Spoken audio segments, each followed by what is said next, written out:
تو جانے کہ اب چھٹے امام سے کہا مولا ہم نے یہودیوں سے پوچھا، ہے نا سوال ذہنوں میں؟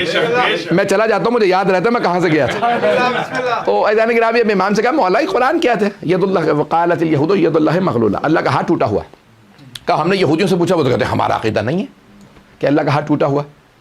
تو مولانا نے کہا تم نے کیا سمجھا تھا کہ یعنی یہودیوں کا یہی عقیدہ کہ اللہ کا ہاتھ ٹوٹا ہوا گردن میں لٹکا ہوا؟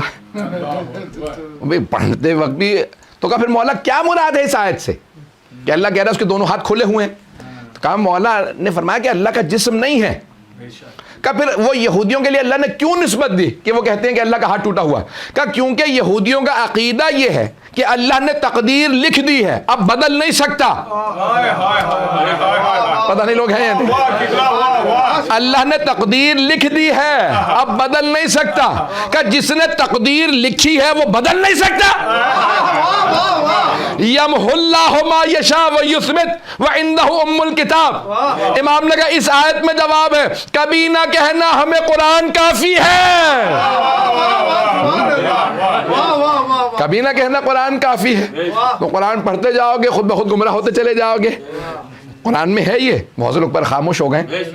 سورہ بقرہ کے اندر ہے، آیت نمبر 27 کے اندر ہے کہ وہاں پہ اللہ ارشاد فرماتا ہے، 27-28 آیات پڑھیں گے 28 کے اندر، کہ وہاں پہ لکھا ہوا ہے کہ بہت سے لوگ قرآن پڑھتے ہیں یہدی بہ کثیرا ویضل بہ کثیرا، بہت سے ہدایت پا جاتے ہیں بہت سے گمراہ ہو جاتے ہیں. قرآن پڑھ کے پروردگارہ ہدایت کی کتاب ہے تو ہدایت ملنی چاہیے، یہ گمراہ کیوں ہوتے ہیں؟ اللہ اگلی آیت میں کہتا ہے وما یضل بہ الا الفاسقین. قرآن پڑھ کے کوئی گمراہ نہیں ہوتا سوائے ان کے جو پہلے ہی فاسق ہو. پتہ نہیں لوگ ہے یا نہیں؟ تو اگر کبھی کوئی آپ سے آ کے کہے کہ بھئی مجھے تو قرآن پڑھ کے گمراہی ہی مل رہی ہے، سمجھ جائیے فاسق ہے. پتہ نہیں لوگ ہیں یا نہیں ہے؟ پتہ نہیں لوگ ہیں یا نہیں ہے؟ پتہ نہیں کہ وہ کہنے لگے بھئی مولا یہ قرآن کے اندر سے، مولا نے کہا قرآن میں موجود ہے اللہ جب تقدیر لکھتا ہے تو بدل بھی سکتا ہے. کب بدلتا کیسے ہے؟ کہ کئی چیزوں سے تمہاری دعائیں تمہاری تقدیریں بدل دیتی ہیں، مانگو تو صحیح وہ بدلنا جانتا ہے. اب کوئی تعجب نہ کرے اگر کوئی آ کے کہے میرے ہاں اولاد نہیں، مجھے بیٹا ہے ناز فرمائیے. عزیزان گرامی وہ اللہ تقدیر اگر لکھتا ہے تو بدل بھی سکتا ہے. وہ قدیر ہے، وہ حکیم ہے، وہ علیم ہے. تو عزیزان گرامی اللہ سبحانہ و تعالیٰ نے کئی چیزیں ہیں جن سے تقدیر انسان جو ہے، ان میں سے ایک ہے دعا، دوسرے ہے صدقہ. ہے نا ذہنوں میں؟ صدقہ کے ذہنوں میں بڑا مشہور معروف روایت ہے، آپ نے سن رکھی ہوگی کہ جناب عیسیٰ گزر رہے تھے اور دیکھا کہ بھئی وہاں پہ شادی ہو رہی ہے، تو کہا بھئی آج رو یہاں خوشی منا رہے ہیں کل یہاں غم ہوگا. تو حواریوں نے کہا کیوں؟ کہا کیونکہ دولہا دلہن جو ہے مر جائیں گے آج رات. اگلے دن ہمارے پھر واپس آئے تو پھر بھی خوشی تھی. تو کہا اے نبی اللہ آپ نے کہا تھا یہاں غم ہوگا.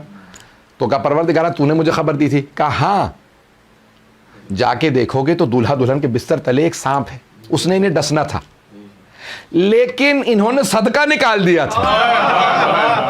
میں نے اس سانپ کو مہلت ہی نہیں دی کہ وہ ڈس سکے. پتہ نہیں لوگ ہیں یا نہیں ہے؟ پتہ نہیں لوگ ہیں یا نہیں ہے؟ تو دعائیں صدقات تقدیر بدل سکتے ہیں. ارے جب دعا تقدیر بدل سکتی ہے، صدقہ خیرات تقدیر بدل سکتا ہے. کچھ لوگ پہنچ گئے ہیں. جب دعا صدقہ خیرات تقدیر بدل سکتا ہے تو پھر تعجب نہ کرنا حسین کی زری.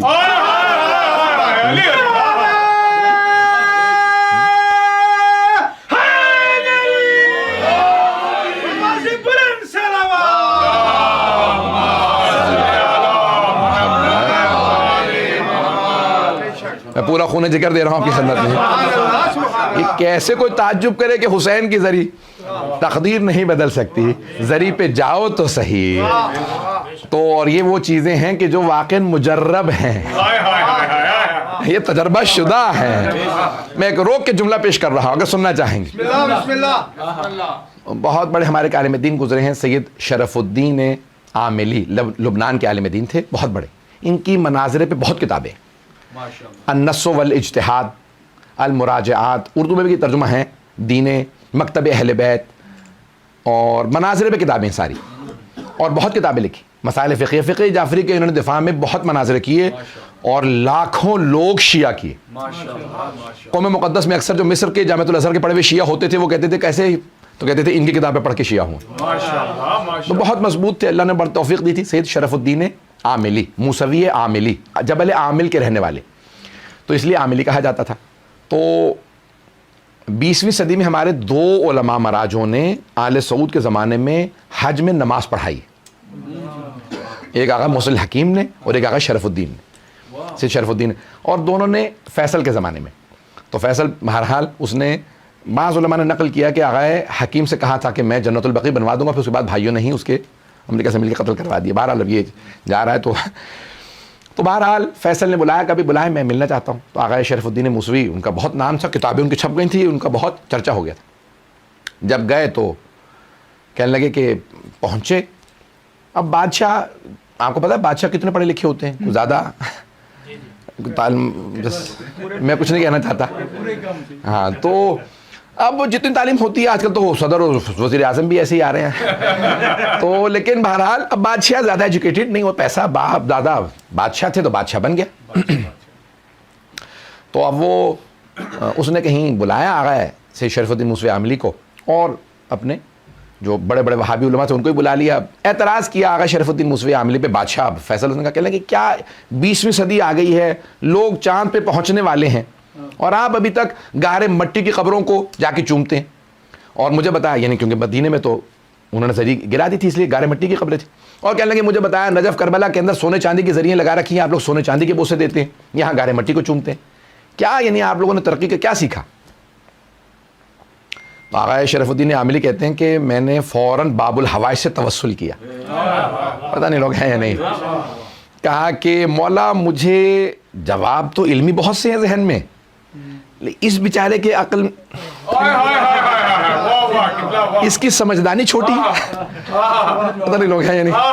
ایسا جواب دے مولا کہ اسے سمجھ میں آئے، بادشاہ ہل جائے. تو کہا کہ ٹھیک ہے میں بھی جواب دیتا ہوں. کہ میں توسل کر ہی رہا تھا باب الحوائج سے. کہ مولا میرا معاملہ نہیں ہے، یہاں عزت جائے گی آبرو جائے گی آپ کے اجداد کے دین کی، میرا تو ہے نہیں، میں تو پیروکار ہوں. نہیں لوگ ہیں یا نہیں. بہت سے لوگ جو ہیں وہ ائمہ کو بھی ایموشنل بلیک میل کر لیتے ہیں. تو کہا مولا معاملہ تو آپ کا ہے، آپ کے جد کا دین ہے، میرا کیا.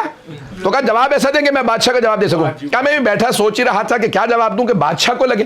کہ اچانک ایک آدمی نے اعلان کیا کہ بادشاہ سلامت، رسول اسلام کے زمانے کے قرآن ہرن کی کھال پہ وہ دریافت ہوا ہے، وہ آپ کے لیے زیارت کے لیے لے کے آئے. کہ میں نے دیکھا کہ مرتبہ فیصل کھڑا ہو گیا. کہ لاؤ. تو انہوں نے جو ہے وہ قرآن کریم مخمل کے کپڑے میں لپیٹ رکھا تھا، سونے کی تاریں لگی تھی. جیسے ہی اس نے قرآن ہاتھوں میں لے کے چوما، آنکھوں سے لگایا، کہا میں فوراً کھڑا ہوا، میں نے کہا شرک، بدعت، حرام. چینی تو الفاظ آتے ہیں انہیں. تو جیسے ہی کہا نا شرک بدعت حرام، تو فیصل نے پلٹ کے کہا مولانا دماغ خراب ہو گیا آپ کا کیا؟ محل کے اندر شور مچانے لگے. کہا یہ تم کیا کر رہے ہو؟ سونے کی تاروں کے بوسے دے رہے ہو، مخمل کے کپڑوں کے بوسے دے رہے ہو، ہرن کی کھال کو چوم رہے ہو. کہا نہیں مولانا، میں سونے کی تاروں کے، مخمل کے کپڑے کے، ہرن کی کھال کے نہیں، وہ جو قرآن ہے اس کی وجہ سے چوم رہا ہوں. کہ ہم بھی گارے مٹی کے بوسے نہیں دیتے، وہ جو قبروں میں نبی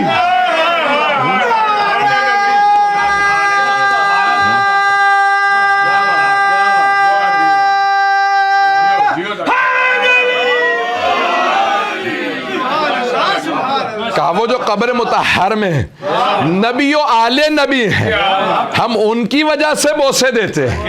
کہا کچھ دیر کے لیے بالکل سٹپٹایا، خاموش ہو گیا. کہا اس سال اپنے مفتی اعظم سے کہنے لگا، مفتی اعظم کو سمجھتے ہیں نا، پاکستانیوں سے بہتر کون سمجھے گا. تو اپنے مفتی اعظم سے کہا بھئی اے عبداللہ بن باز سال، تم نہیں یہ نماز پڑھائیں گے. کہا انہوں نے ایسا جواب دیا کہ دل کو لگ رہا ہے کہ آج قرآن آ جائے اور جو صاحب قرآن ہو، پتہ نہیں لوگ ہیں یا نہیں، جو صاحب قرآن ہو اسے نہیں چومو گے، اور جو وارث قرآن ہو